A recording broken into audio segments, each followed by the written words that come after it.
পিলখানা ট্র্যাজেডির ঘটনায় বিস্ফোরক আইনের মামলায় জামিনের পর আজ কারামুক্ত হচ্ছেন বিডিআর সদস্যরা। পরিবারের স্বজনদের দীর্ঘদিন পর কাছে পেয়ে আবেগে আপ্লুত হয়ে পড়েন অনেকে। সকালে কেরানীগঞ্জে ঢাকা কেন্দ্রীয় কারাগারের ফটকের সামনে স্বজনদের ফুল নিয়ে অপেক্ষা করতে দেখা যায়। একই সময় গাজীপুরের কাশিমপুর কারাগারের সামনেও জড়ো হন স্বজনরা।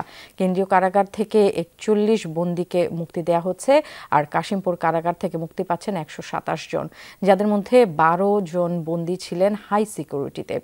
অনেকেই বেরিয়ে অভ্যুত্থানে নেতৃত্ব দেয়া ছাত্রদের প্রতি জানান কৃতজ্ঞতা। এ সময় স্বৈরাচারী শেখ হাসিনা সরকারকে তাদের জীবনের অমূল্য 16 বছর ফিরিয়ে দেওয়ার দাবিও তোলেন অনেকে। গত রোববার পিলখানা ট্র্যাজেডির পর বিস্ফোরক মামলায় অভিযুক্ত আসামিদের জামিন দেন আদালত।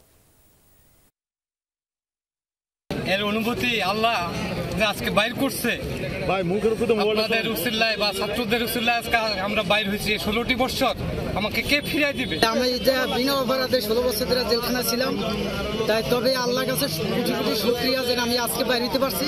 যেসব সেনা অফিসার ছিল তারা আমাদের অফিসার ছিল না, তারা আমাদের গার্জিয়ান ছিল। আমরা তাদেরকে মারতে পারি না। তারা অনেক অফিসার আমাদের সহযোগিতায় তারা পিলখানা থেকে বেঁচে বেরিয়ে গেছে।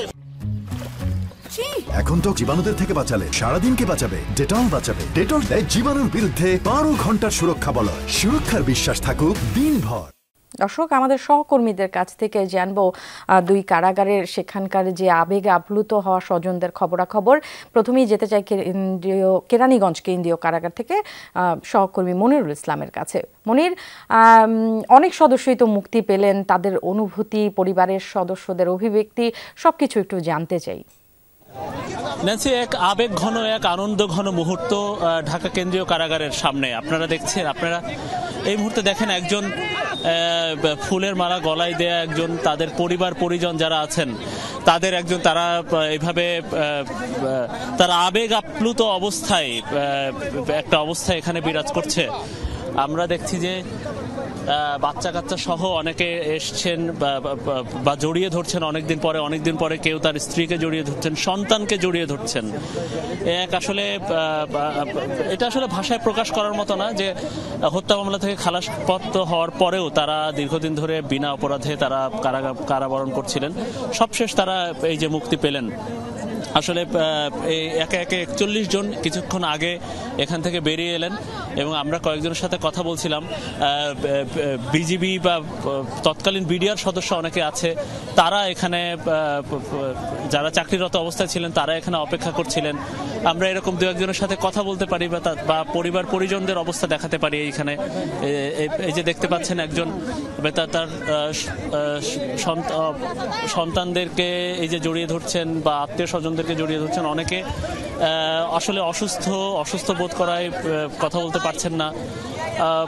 এই আত্মীয় স্বজনদের অবস্থা এবং এই যে যারা বের হচ্ছেন তাদের অবস্থা আসলে এটা ভাষায় প্রকাশ করার মতো না। আমরা অনেক দেখছিলাম যে সকাল 8টা থেকে অনেকে অপেক্ষা করছেন, এই যে তারপরে 8টা থেকে অপেক্ষা করছেন আত্মীয় স্বজনরা। ধীরে ধীরে তাদের জামিন বা বেল বন্ড আদালতে এসে পৌঁছায়। পরবর্তীতে আমরা কয়েকজন বের হতে দেখেছি। মানে সম্মুখীন হয়েছেন আপনারা যদি একটু বলতেন। জেল জীবন তো কষ্টই, জেল জীবন তো সুখের না, তাই না? যা হোক, আপনাদের মাধ্যমে 16 বছর পার হয়ে গেল। 16 বছর পার হয়ে গেলে যখন আমার চাকরি 30 বছর, তখন সারা বাংলাদেশে যে 18,500 বিডিআর আমরা চাকরিচ্যুত হয়েছে, ওরা তো সন্তান স্ত্রীর কাছে ছিল, ওদের কষ্টটা একটু কম হলেও তারাও বিভিন্ন জায়গা মানে লেবারগিরি করে এমনকি চাকরি। তাই এই দেশবাসীর কাছে সবার কাছে আমার আকুল আবেদন, আমরা জেলে যারা নিরপরাধ তাদেরকে মুক্তি, এবং অনেকে হুইল চেয়ার নিয়ে হাঁটতেছে দেখেন জেলের ভিতরে, কষ্টে আছে এবং অনেক লোক মারা গেছে। তা আমি সবার কাছে এটাই বলবো, দেশবাসীর কাছে আমরা যাতে হারানো সম্মানটা ফিরে পাই। তাহলে আমার বয়স 65, যে কদিন বেঁচে থাকবো গর্বের সাথে বলতে পারবো যে আমি নিরপরাধ ছিলাম। এই ধরনের অভিব্যক্তি কিন্তু এখন আমরা এই অভিব্যক্তিগুলো প্রতিটা যারা এখানে মুক্তি পাচ্ছেন তাদের থেকে পাচ্ছি, প্রতিটা আত্মীয় স্বজন যারা এখানে আসছেন তাদের থেকে পাচ্ছি। আমরা বিডিআরে চাকরি করতেন এরকম অনেকে এখানে এসছেন, তারা ফুল দিয়ে শুভেচ্ছা জানাচ্ছেন।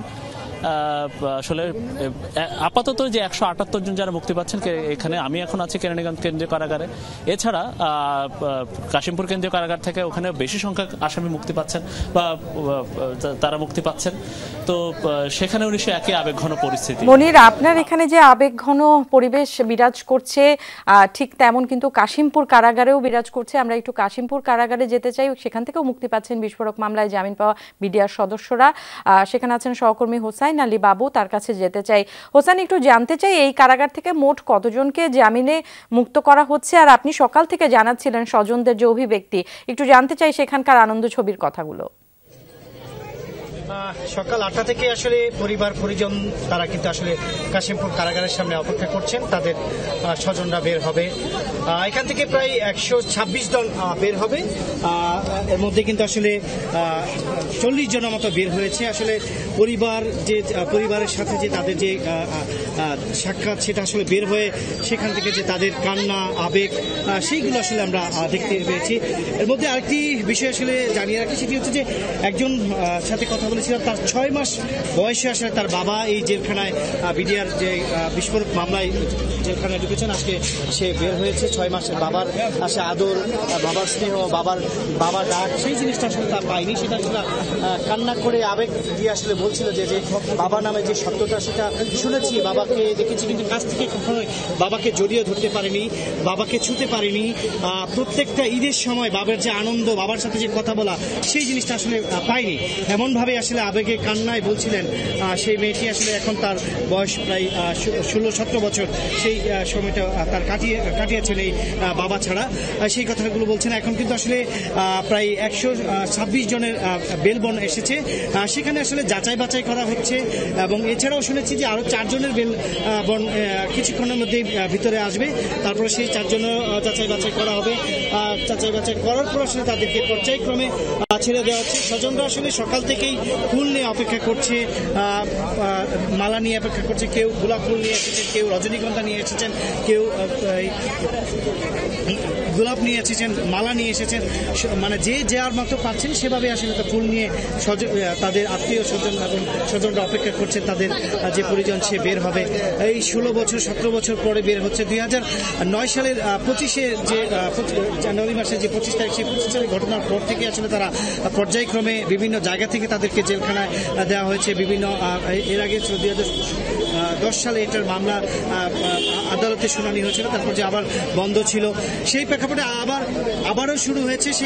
এই যে 5ই আগস্টের পর আন্দোলনের পর তারা আবারও আন্দোলন করেছেন এবং বিভিন্ন পর্যায়ে সমালোচনার পর আসলে এই মামলাগুলো আবারও হাইকোর্টে ওঠানো হয়েছে। সেখান থেকে আসলে এই যে বিডিআর যারা রয়েছে তাদেরকে জামিন দেওয়া হচ্ছে।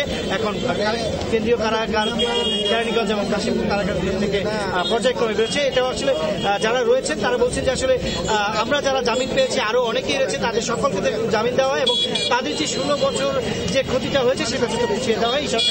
এই দাবি তারা জানিয়েছেন। হোসেন, আপনাকে ধন্যবাদ।